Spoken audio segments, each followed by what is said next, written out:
দীর্ঘদিন ধরেই তিনি ছিলেন অধরা। কোথায় আছেন, কিভাবে আছেন তা নিয়ে চলছিল নানা জল্পনা। এবার সেই জল্পনার অবসান। বাংলাদেশের সাবেক আইজিপি বেনজির আহমেদ এখন দুবাইয়ের কারাগারে, আর তাকে দেশে ফিরিয়ে আনার পথে এসেছে বড় অগ্রগতি। সূত্র বলছে, সংযুক্ত আরব আমিরাতের দুবাই পুলিশ নীতিগতভাবে বেনজির আহমেদকে বাংলাদেশের কাছে হস্তান্তরে সম্মতি দিয়েছে। তবে তার আগে তারা জানতে চেয়েছে 4টি গুরুত্বপূর্ণ আইনি প্রশ্নের উত্তর।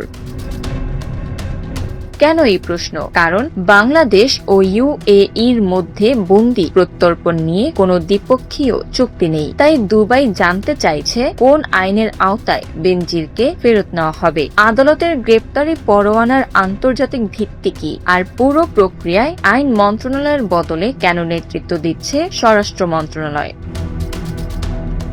ইন্টারপোলের মাধ্যমে পাঠানো এই চিঠি ইতোমধ্যেই ঢাকায় পৌঁছেছে। এখন স্বরাষ্ট্র, পররাষ্ট্র মন্ত্রণালয়, পুলিশ সদর দপ্তরের ইন্টারপোল শাখা এবং দুর্নীতি দমন কমিশন যৌথভাবে সেই জবাব তৈরির কাজ করছে। দুদক বলছে দ্রুত উত্তর পাঠানো হবে।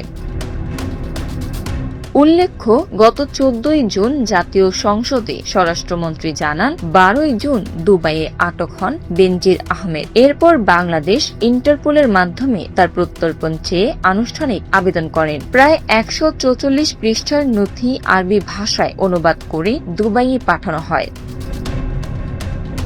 বর্তমানে বেনজির আহমেদের বিরুদ্ধে দুর্নীতি, জ্ঞাত আয় বহির্ভূত সম্পদ অর্জন, অর্থ পাচার ও জালিয়াতি সহ 6টি মামলা চলছে। এরই মধ্যে তার বিরুদ্ধে ইন্টারপোলের রেড নোটিশও জারি হয়েছে।